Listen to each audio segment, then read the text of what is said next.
Hi everyone, I'm Paul, and today I want to introduce you to the basic tools of ClassIn.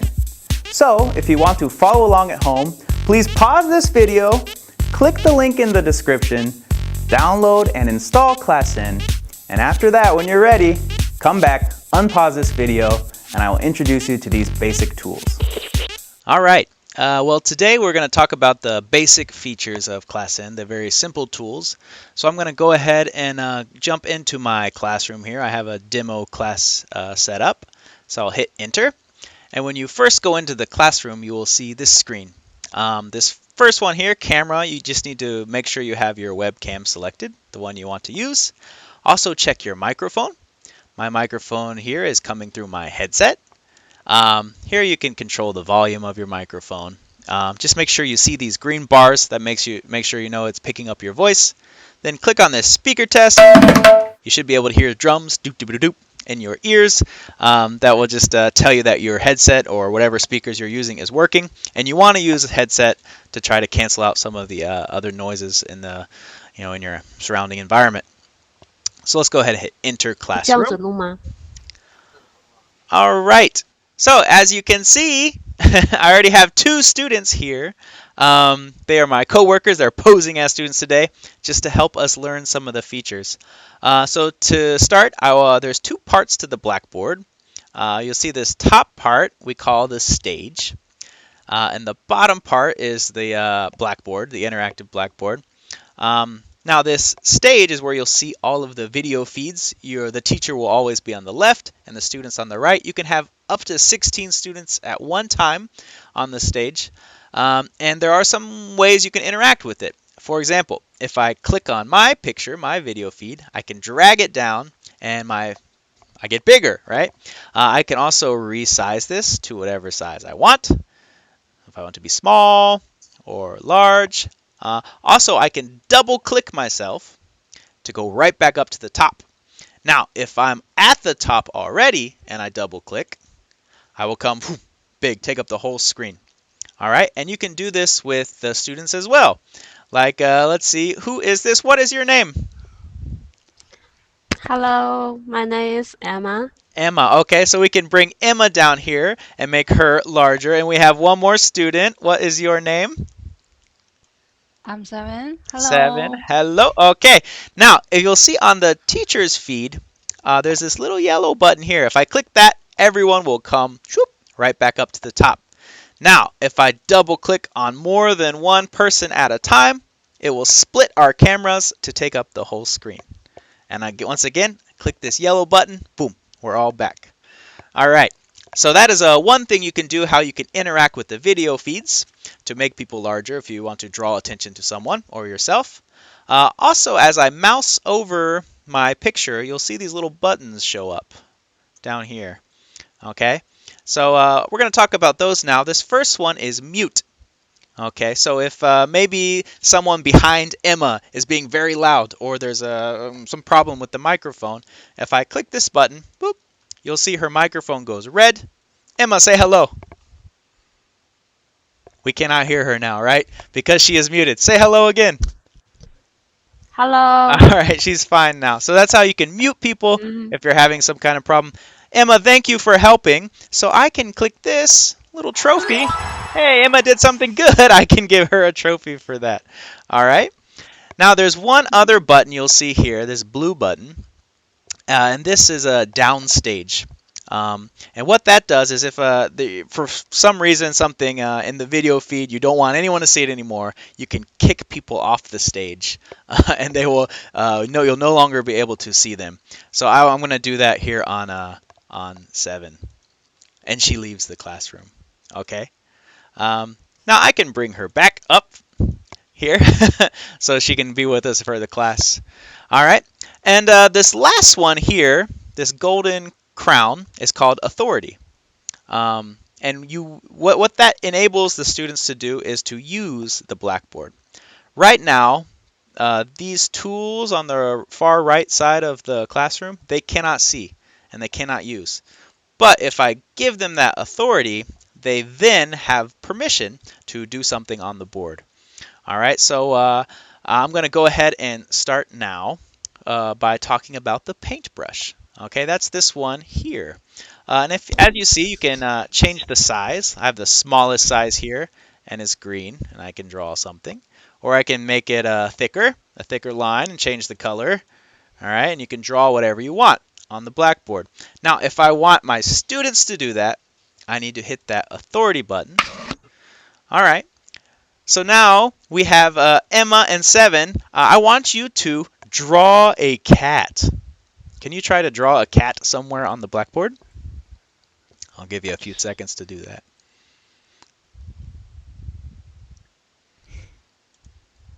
I have a white cat at my home, so I will draw a white cat over here.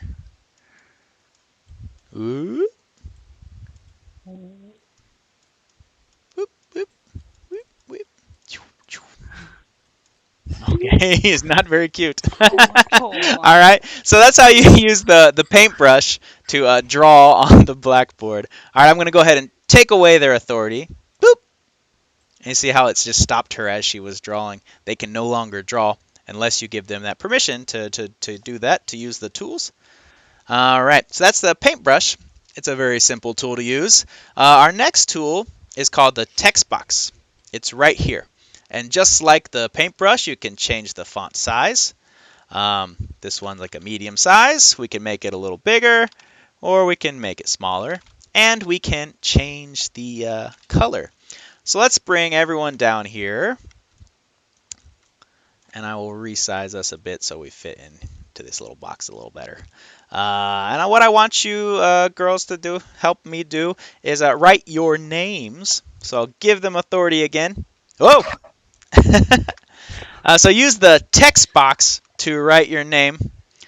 I will go ahead and write my name. My name is Paul. So I'll put that there.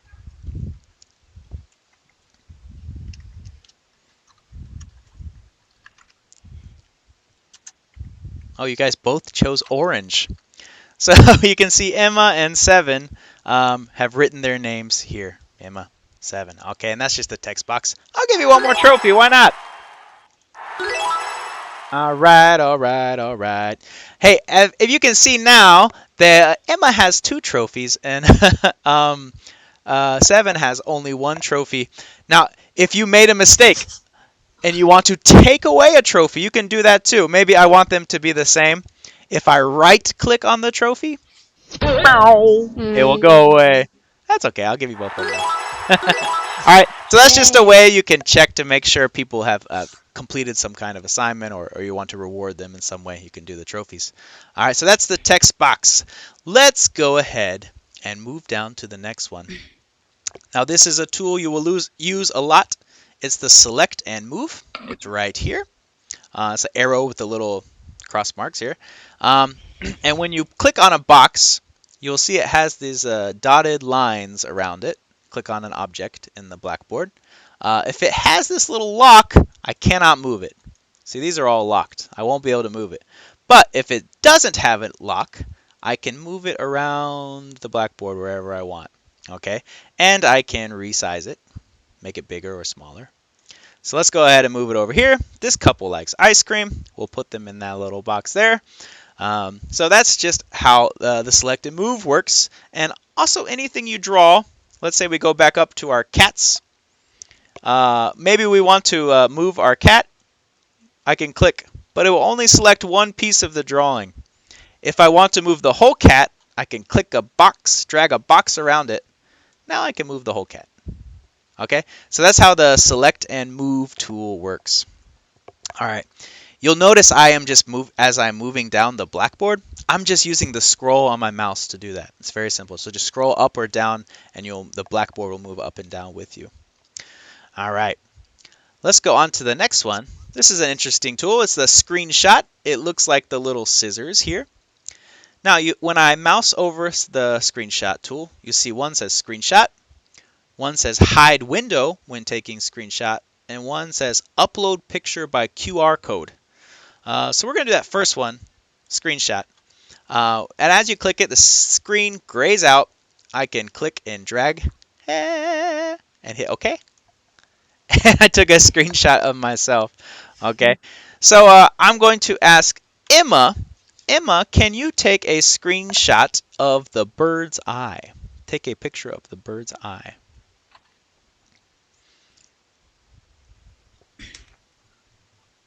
Yeah. Yeah, very good. Nice work. All right, so we have this picture of the bird's eye here, and we can still resize these screenshots and move them around. All right, 7, can you take a picture of your desktop? Now, to do Okay. this, she will have to go to the second option here, hide window when taking screenshot. Then you'll see whatever's on your desktop. Maybe you want to take a picture of this class list. Hit OK, and it'll show up here. Oh, here's a picture from 7's desktop. She has her WeChat, her Google Chrome, her Microsoft Edge, a PDF. All right. So that's how you do that. Now, there's one more option. Here it says upload picture by QR code. If you see here. When I click on that, a little QR code will appear on the screen.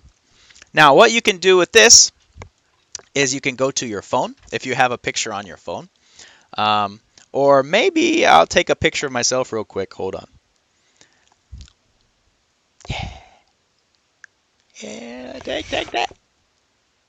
Okay, that's a bad picture. All right, but I have a picture of myself. Now I can scan this QR code. Oops. Scan this QR code. And you'll see a little screen pops up on your phone, and there's a little plus box. All right, I can hit that plus. Select image. And then I have the option to pick from a folder, from my camera, or from, OneDrive, something. I'll go ahead and click from my photo that I just took. Then your picture will load up here. Just hit upload. We'll wait a minute. That should pop right in. All right, now you'll see I have this choice to say OK, or I can even rotate this picture before. Hit OK. And there's my picture. Oh, wow. It's very, very bad. But that's how you can upload pictures using QR codes from your phone or tablet. All right, so let's delete that. I can hit delete, or I can hit this little trash can, the next tool here, and that will get rid of it too. Just select something, hit the trash can, select something, hit the trash can, and that will also delete things. All right, we have one more thing I want to talk about in this first video about the basic tools, and I'm going to open a PowerPoint to show you this one. All right, so here I have a PowerPoint. It says, don't click the cactus. All right, now when I have the select and move tool highlighted, I cannot interact with this PowerPoint. All right, I can only select and move things on the blackboard. I can move the PowerPoint around if I click the top, but I can't click on things in the PowerPoint. So I need to use this top button, click. Now I can interact with the PowerPoint. If I click on the cactus now, ouch, you clicked it. Okay, so now when I'm clicking, it's actually interacting with any animations or buttons that you've put inside your PowerPoints. All right, I can also use this little play button here to go to the next slide. Or since I have this click enabled, I can click to go to the next slide, click to go to the next slide. And these little arrows here will help you go back and forth too. So that is what the click button lets you do. It enables you to interact with files that you've opened, where the selecting tool here will not. It will just let you move things around on the outside blackboard. So that's actually all for the basic tools video. We will have another video about the more advanced features of ClassIn. That's what all these other buttons are down here. So be sure to check that out if you're still interested and you need to learn more about how to use ClassIn.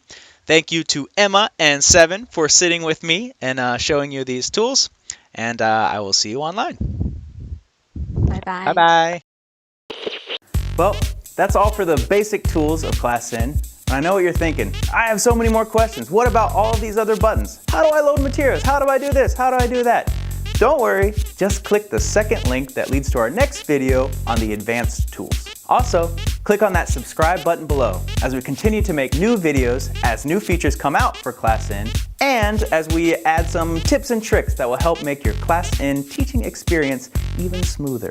If you have any questions or suggestions for future videos, please comment below. Thanks for watching, and I hope that all of your teaching experiences with ClassIn online are positive ones. See you online.